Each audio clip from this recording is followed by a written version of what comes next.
Mesdames, Messieurs, bonjour, c'est l'heure de votre journal. Bienvenue tout de suite les titres de cette édition. Le président de la République, Ismaël Omar Guelleh, a inauguré ce matin le premier département des chirurgies cardiaques de Djibouti. Et dans l'actualité internationale, deux puissants séismes ont provoqué d'importants dégâts et un lourd bilan humain au Venezuela, faisant au moins 32 morts et plus de 700 blessés. Nous ouvrons ce journal avec une avancée majeure dans le domaine de la santé. Le département de chirurgie cardiaque du centre hospitalier a officiellement été mis en service aujourd'hui. Une nouvelle étape dans le renforcement de l'offre médicale nationale. Le président de la République, Ismaël Omar Guelleh, a officiellement inauguré le tout premier département des chirurgies cardiaques de Djibouti, une infrastructure médicale de haute technologie implantée au sein de l'hôpital militaire soudanais. À son arrivée, le numéro 1 djiboutien a été chaleureusement accueilli par le chef d'état-major général des forces armées djiboutiennes, le général de corps d'armée Zakaria Cheikh Ibrahim, ainsi que par le médecin-colonel-major Madian Mohamed Saïd, directeur général de l'hôpital militaire soudanais. Cette nouvelle unité spécialisée constitue une avancée majeure pour le système de santé national, doté d'un plateau technique ultra-moderne et d'équipements médicaux de dernière génération. Elle répond aux standards des grands centres hospitaliers internationaux et ambitionne de devenir un pôle d'excellence dans le domaine cardiovasculaire, aussi bien à l'échelle nationale que régionale. Grâce à la mise en service de ce département, de nombreuses pathologies cardiaques complexes pourront désormais être prises en charge directement à Djibouti, évitant ainsi aux patients des évacuations sanitaires à l'étranger. Parmi les affections concernées figurent notamment les maladies coronariennes, les pathologies valvulaires, les dissections aortiques, ainsi que certaines malformations cardiaques congénitales. Une équipe médicale hautement qualifiée composée d'un professeur en chirurgie cardiaque, d'un chirurgien spécialisé et d'un médecin réanimateur a relevé avec succès le défi de réaliser les premières interventions de chirurgie cardiaque complète sur le sol djiboutien. Et grâce à la performance des équipements chirurgicaux de dernière génération et un dispositif rigoureux de suivi post-opératoire, les deux premières opérations programmées se sont déroulées avec succès, marquant une étape historique dans l'évolution de la médecine spécialisée à Djibouti. L'ouverture de ce département ouvre ainsi une nouvelle ère pour le développement de la chirurgie cardiaque dans le pays.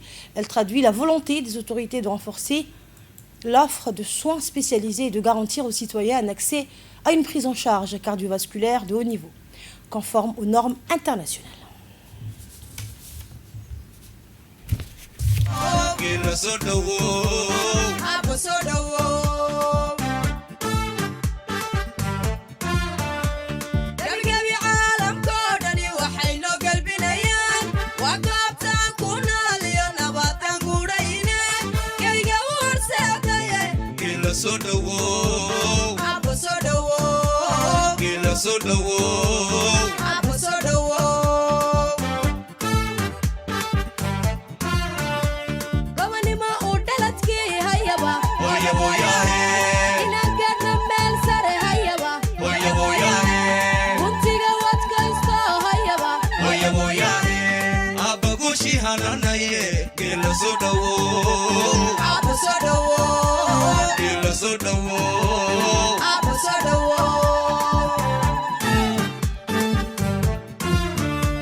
Et après la cérémonie officielle, le chef de l'État a visité les différentes unités de ce nouveau département, découvrant les équipements et les installations dédiées à la prise en charge des patients. Le président de la République, Ismaël Omar Guelleh, a effectué une visite guidée des différentes unités du tout nouveau département de chirurgie cardiaque de l'hôpital militaire soudanais. Une occasion pour le chef de l'État de saluer le professionnalisme et l'engagement des équipes médicales qui œuvrent au sein de cette structure de pointe. Au cours de cette visite, le président de la République a découvert un parcours de soins moderne et intégré, doté d'équipements de dernière génération et répondant aux standards internationaux les plus exigeants. Premier département des chirurgies cardiaques du pays, cette nouvelle structure est désormais pleinement opérationnelle. Son ouverture est déjà marquée par un exploit médical historique, la réalisation réussie des 2 premières opérations à cœur ouvert jamais pratiquées à Djibouti.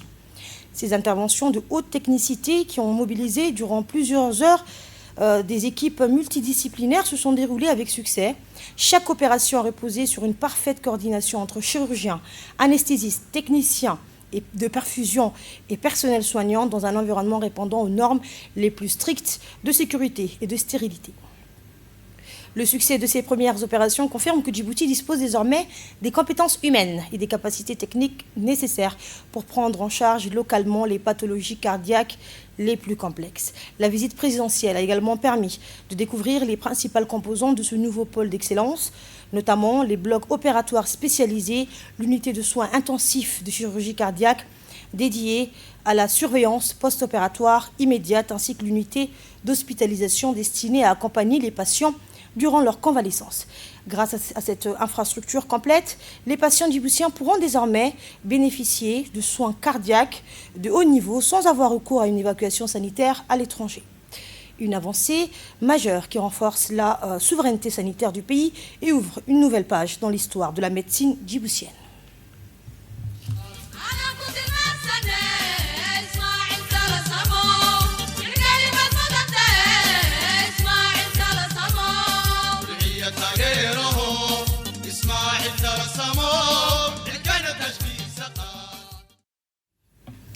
Et à l'issue de cette visite, le président de la République a salué cette avancée médicale et réaffirmé l'importance du développement des services de santé spécialisés.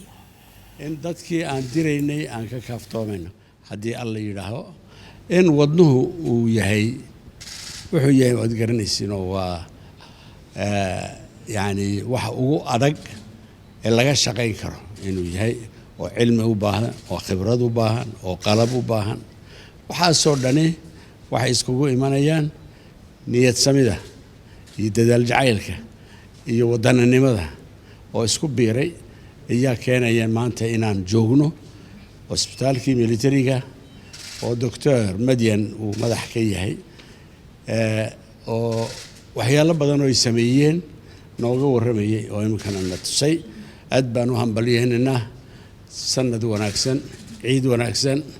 Assalamu alaikum wa rahmatullah. Et toujours dans l'actualité nationale, une mesure à caractère humain et social. À l'occasion du 49e anniversaire de l'indépendance, une grâce présidentielle a été accordée à plusieurs détenus de la prison centrale de Gabod.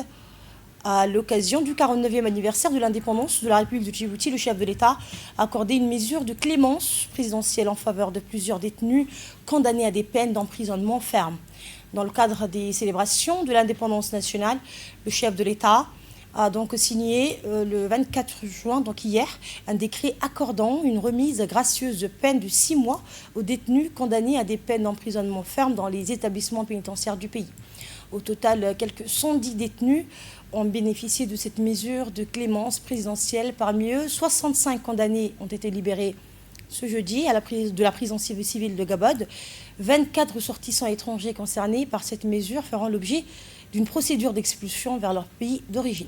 Par ailleurs, 45 détenus bénéficieront donc d'une réduction de 6 mois sur la durée de leur peine restante.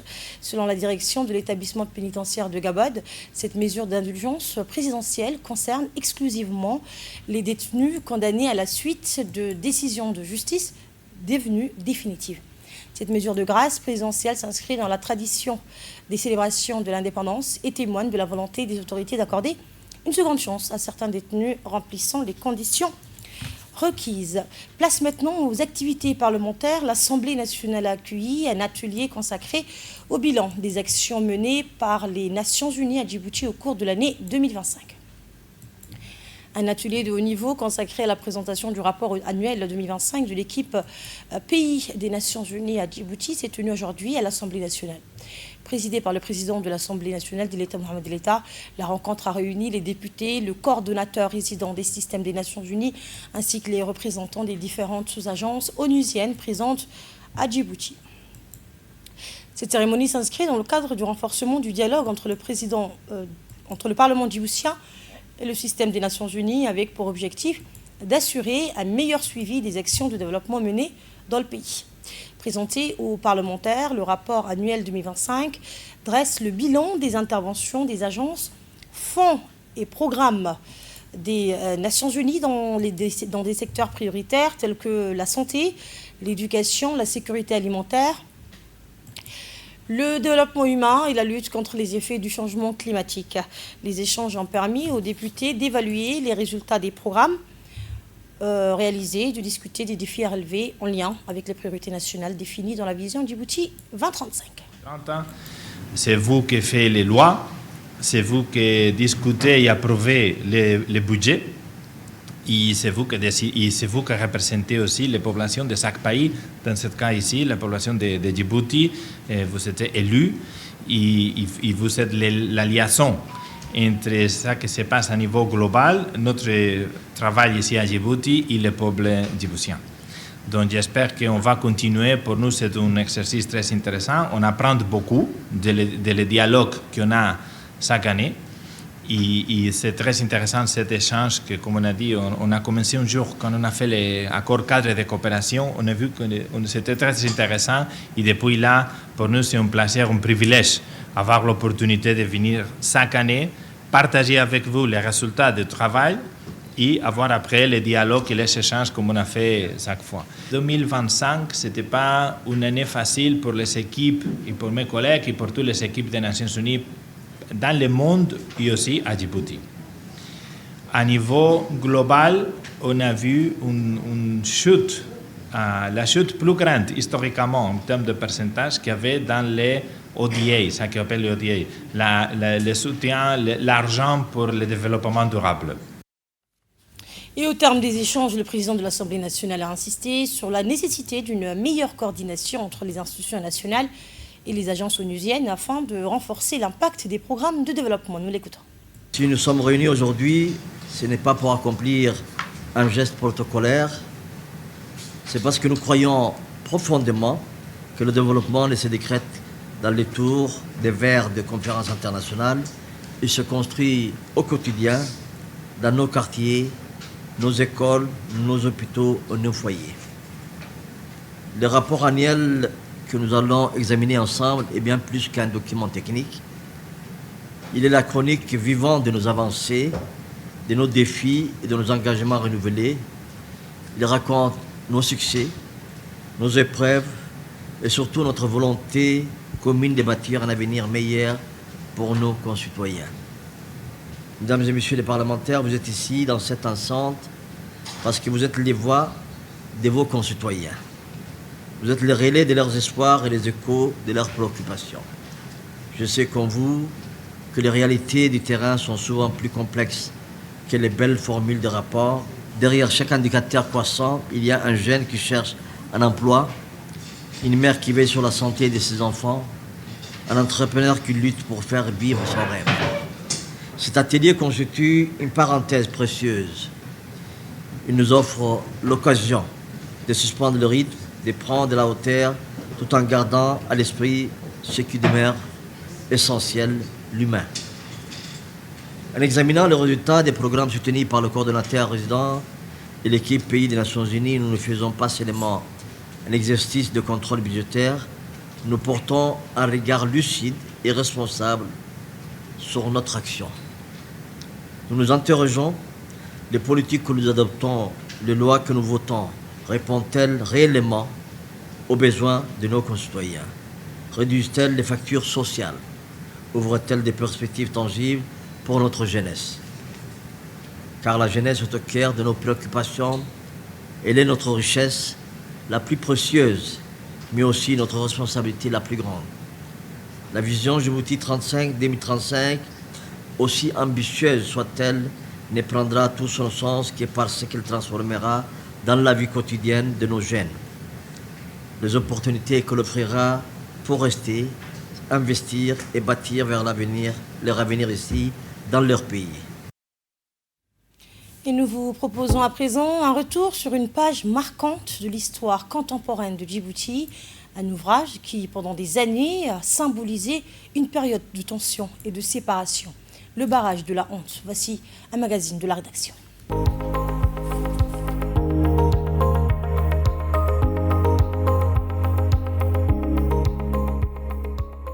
Le 25 août 1966, le général Charles de Gaulle, président de la République française, fait escale dans le territoire.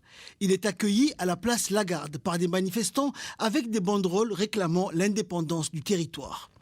Dans un geste de mauvaise humeur, le président, à qui l'administration coloniale avait laissé croire qu'il serait accueilli en héros, donne l'ordre d'évacuer la place. C'est le début d'une répression qui va s'intensifier et déboucher sur la construction du barrage autour de la ville de Djibouti en septembre 1966. Ce barrage physique pour empêcher la libre circulation des personnes ne fait que prolonger bien sûr les contrôles et les tracasseries administratives sur les habitants en provenance du reste du pays. Ces derniers devaient avoir l'autorisation du commandant du cercle pour se rendre à Djibouti-Ville. Elle y voit une opportunité de commerce avec l'Abyssinie. Et pour cela, elle construit le port et le chemin de fer, deux infrastructures autour desquelles va se concentrer l'économie du territoire. Pour la puissance coloniale, Djibouti-Ville occupe un statut à part par rapport à l'ensemble du territoire. Elle craint, dans un premier temps, des débordements démographiques avec l'afflux des populations en quête de travail. Des contrôles intempestifs sont menés avec des refoulements et des expulsions. Dès les années 60, les revendications syndicales obligent la puissance coloniale à des répressions tout azimut. Face aux revendications syndicales et les montées des mouvements nationalistes, les réponses des autorités ne fut à chaque fois que répression, déportation, mais surtout expulsion vers Aden, le Hadda. Mais comme les expulsions nécessitaient souvent des démarches administratives et judiciaires, donc avec l'établissement du barrage en 1966, l'administration décide de ne plus procéder à des expulsions, mais à des refoulements qui ne nécessitent aucune procédure administrative et ne peuvent être contestés. Les personnes rejetées sont simplement regroupées dans un dépôt, un camp installé à la Poudrière à partir d'avril 1967, déposées en camion à la frontière somalienne à Le Hadda ou envoyées en train vers l'Éthiopie. Les données estimatives évoquent un total de 8000 personnes refoulées vers 1971. En 1967, suite aux émeutes du référendum de mars-avril, au moins 12 morts sont recensés et plusieurs milliers d'expulsions. Les partisans du oui à l'indépendance sont inspirés par l'accession à l'indépendance de la Somalie. Ces émeutes ont occasionné les renforts militaires de la métropole et le renforcement du barrage. L'installation du barrage devient durable jusqu'à l'indépendance. Il s'étend sur 14 km au sud et à l'ouest de la ville de Djibouti. La forme du barrage évolue. Au début, constitué simplement de barbelés et de mines, on l'améliore en y ajoutant des miradors, puis une piste tout au long pour les véhicules. Ensuite, une deuxième ligne de barbelés. Enfin, une ligne de grillage et de barrières métalliques de 3 mètres de haut. En prenant comme prétexte le contrôle de l'immigration clandestine, le barrage achève les dispositifs de surveillance déjà aggravés par les contrôles et les expulsions. Mais les gens sont loin d'être découragés. Ils sabotent de l'intérieur le barrage, ouvrant des brèches par lesquelles s'infiltrent les migrants ou les refoulés. Ceci est démontré par l'accroissement de la population de la ville de Djibouti qui passe de 62 000 habitants en 1967 à 118 000 en 1972, et ce, malgré le refoulement totalisé de 16 520 personnes. Par ailleurs, il est essentiel de rappeler que les forces de l'ordre colonial ont posé des mines et ont procédé à des tirs à vue sur toute personne qui tentait de franchir le barrage. Cela a provoqué de nombreuses victimes, morts ou blessés. L'impact de cette nouvelle frontière sur la vie quotidienne de la population est important. Le barrage, non fonctionnel en 1977, il est finalement démantelé en 1982, 5 ans après l'indépendance du territoire. Certains auteurs l'ont qualifié de mur de la honte. Djibouti aux couleurs du drapeau national à l'approche à 24 heures, moins de, donc à 48 heures de la fête de l'indépendance du 27 juin 2026. Djibouti se part progressivement de ses couleurs nationales, dans la capitale comme dans les différentes régions du pays. Le drapeau national flotte sur les édifices publics, les grandes avenues et les espaces emblématiques, donnant au paysage urbain une atmosphère particulière à l'approche de cette grande célébration nationale. Les préparatifs s'intensifient avec l'installation des décorations aux couleurs du drapeau djiboutien.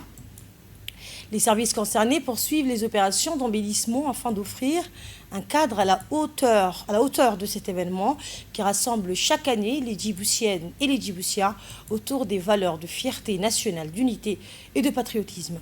Le bleu, le vert, le blanc ainsi que l'étoile rouge du drapeau national seront désormais visibles dans plusieurs quartiers et lieux publics, transformant progressivement les rues en un véritable hommage au symbole de la République. Le drapeau national adopté au moment de l'accession du pays à l'indépendance du 27 juin le 27 juin 1977 demeure l'un des signes les plus forts de l'identité djiboutienne.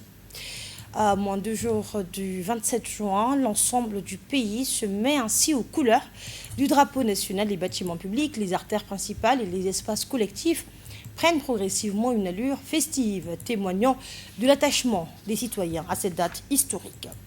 De l'histoire au développement économique, direction maintenant la Chine, où Djibouti a franchi une nouvelle étape dans son ambition de devenir un acteur majeur de l'industrie verte régionale.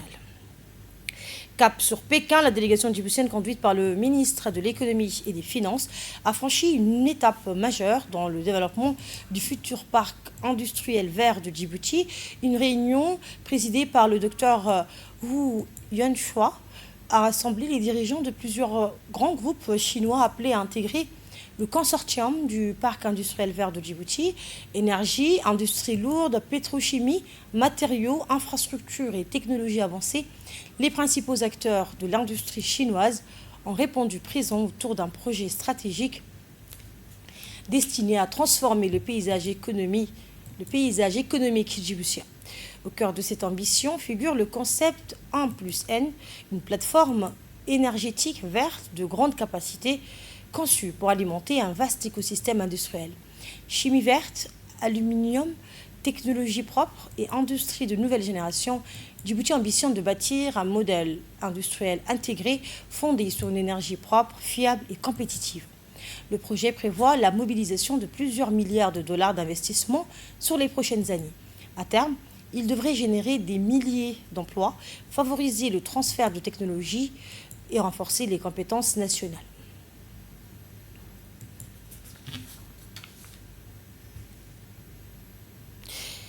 Et au cœur de cette dynamique, le ministre de l'économie et des finances a présenté les enjeux et les perspectives de ce partenariat stratégique.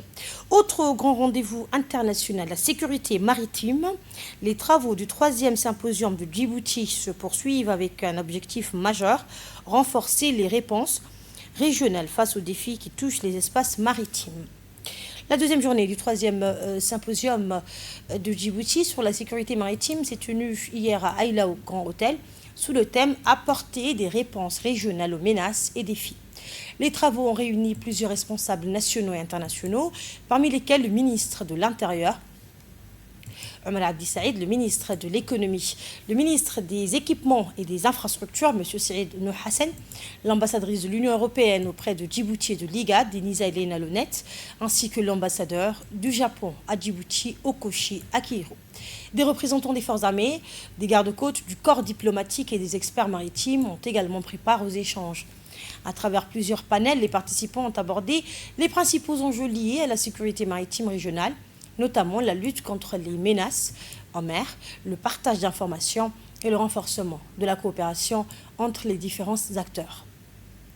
Les discussions ont également porté sur les opportunités offertes par l'économie bleue, le développement des infrastructures portuaires et la valorisation des ressources maritimes comme levier de croissance économique. Les intervenants ont rappelé l'importance stratégique du détroit de Bab el-Mandab pour le commerce mondial et la nécessité d'une approche collective afin de garantir la sécurité et la liberté de navigation dans la région. L'Union européenne et du Japon en faveur de la sécurité maritime. Dans un contexte de tensions croissantes au Moyen-Orient, l'importance stratégique du détroit de Bab-el-Mandeb pour l'économie mondiale est réaffirmée.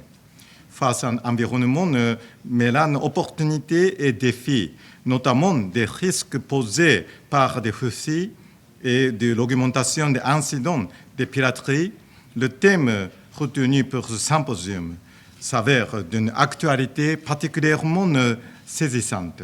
Je souhaiterais faire pleinement écho et m'aligner avec les remerciements et l'appréciation exprimés par mon collègue, l'ambassadeur du Japon, pour l'engagement des autorités djiboutiennes et leur participation active, pas uniquement dans la conduite pour la 3e fois cette année de ce symposium, mais leur engagement profond dans la région et dans le monde pour la promotion du droit international et pour s'assurer que les mers restent un endroit de coopération, de développement et d'échange.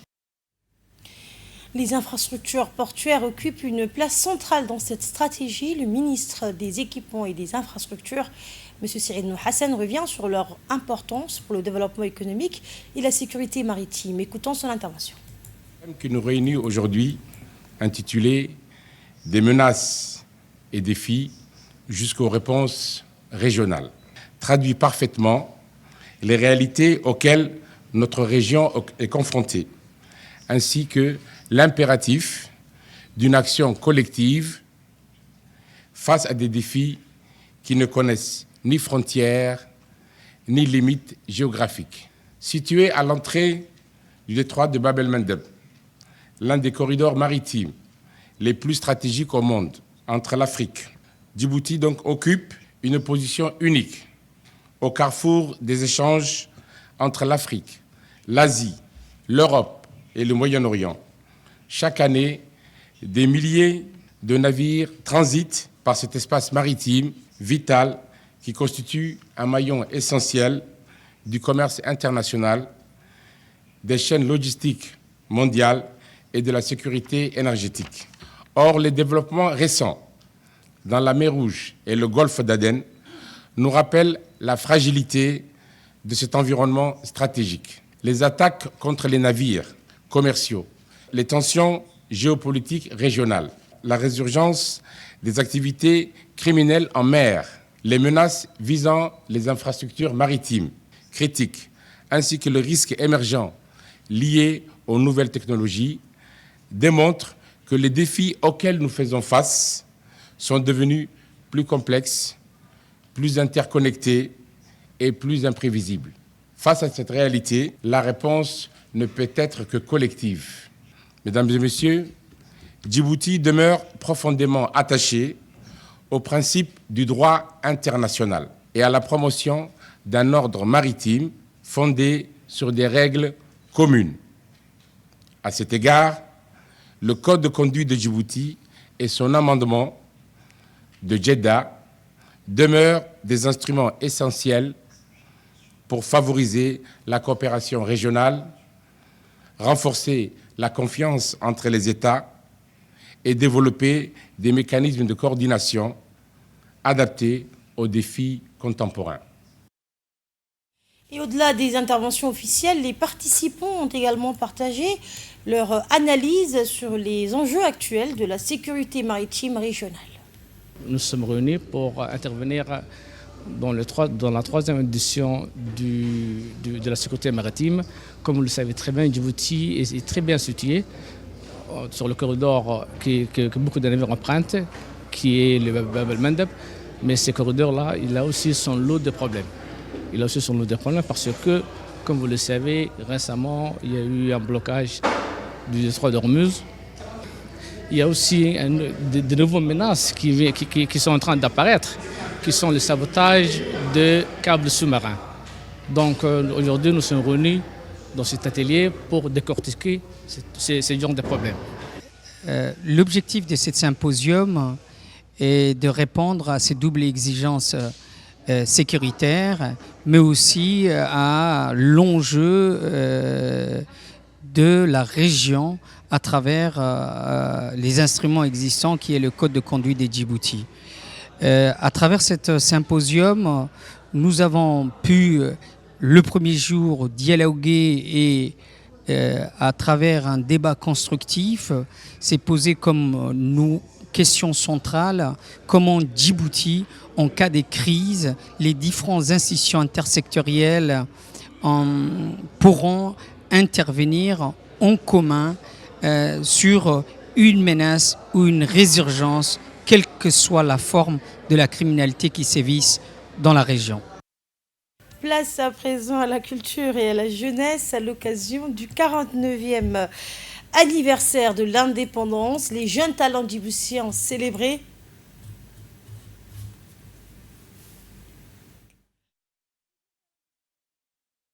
à travers la poésie et le spectacle. La ministre de la Jeunesse et de la Culture, Fadoussa Moussé, a assisté à la grande finale des concours de poésie de One Man Show organisé au Centre de développement communautaire de Leyablé et Moustika. Cette soirée culturelle a réuni les meilleurs talents des centres de développement communautaire de la capitale et des régions de l'intérieur venus présenter leur créativité et leur maîtrise de l'expression artistique devant un large public. À travers des prestations en français, en afar, en arabe et en somali, les finalistes ont célébré la richesse culturelle et linguistique de Djibouti en mettant en avant des thèmes liés à l'identité nationale, à l'unité, à la citoyenneté, aux aspirations de la jeunesse. Cette compétition a également mis en lumière le rôle des centres de développement communautaire dans l'accompagnement et la valorisation des jeunes talents. Elle traduit l'engagement du ministère de la Jeunesse et de la Culture à faire de la culture un outil d'épanouissement, de cohésion sociale et de transmission des valeurs nationales.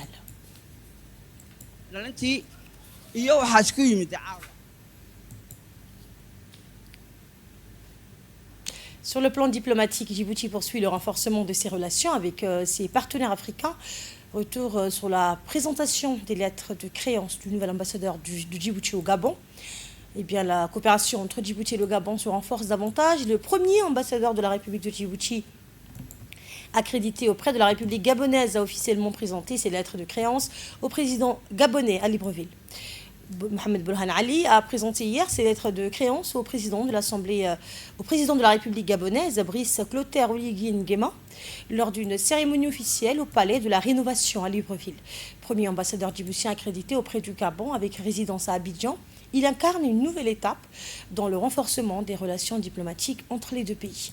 Au cours de l'audience, l'ambassadeur a transmis les salutations fraternelles et les vœux du président de la République, Ismaël Omar Guelleh, au peuple gabonais.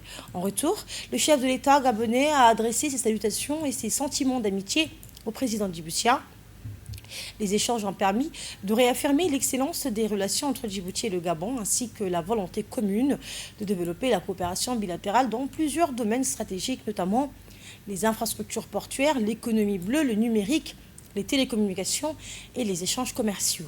Cette rencontre ouvre ainsi de nouvelles perspectives de partenariat au bénéfice des deux peuples frères, une avancée diplomatique qui témoigne de la volonté des deux États de consolider leurs liens et d'élargir leur coopération dans les années à venir.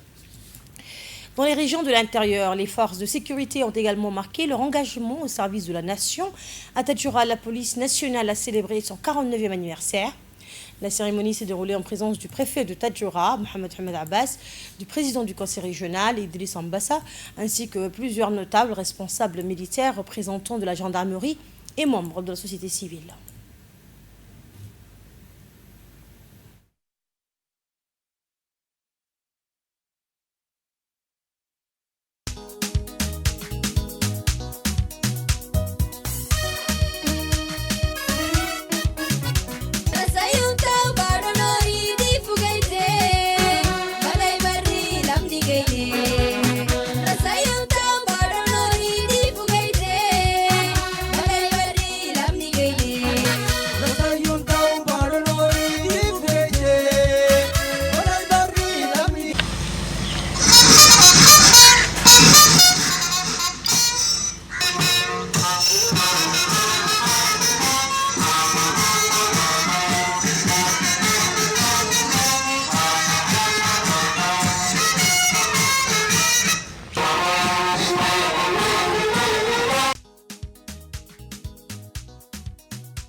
police exerce un métier difficile et ingrat.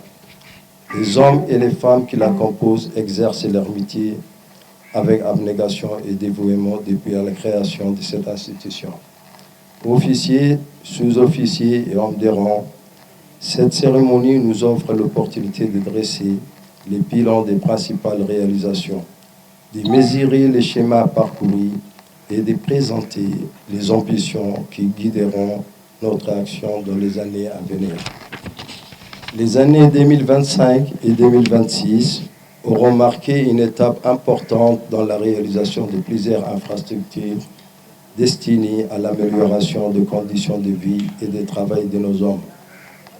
Dans le domaine de la santé, face à l'augmentation de la demande, la maternité de notre hôpital se verra dotée d'une extension comprenant 12 lits VIP en complément de ceux déjà construits en 2024. Grâce à la vision éclairée de son Excellence, Monsieur le Président de la République, Ismaïl Omar Guelleh, et au soutien constant des plus hautes autorités de l'État, plusieurs projets structurants ont été réalisés au bénéfice de nos policières et policiers, ainsi que de leurs familles. Et cette commémoration a été aussi l'occasion de rendre hommage aux martyrs et aux héros nationaux qui ont marqué l'histoire du pays. Les festivités ont été marquées par une prise d'armes et un défilé.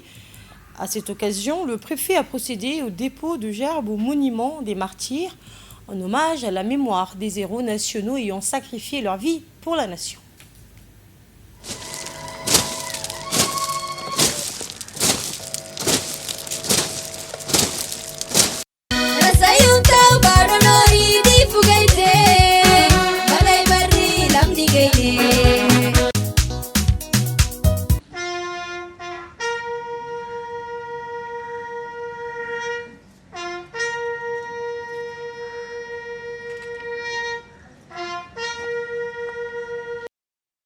واغفر لهم وارحمهم كما يا ارحم الراحمين اللهم صل على سيدنا الفاتح.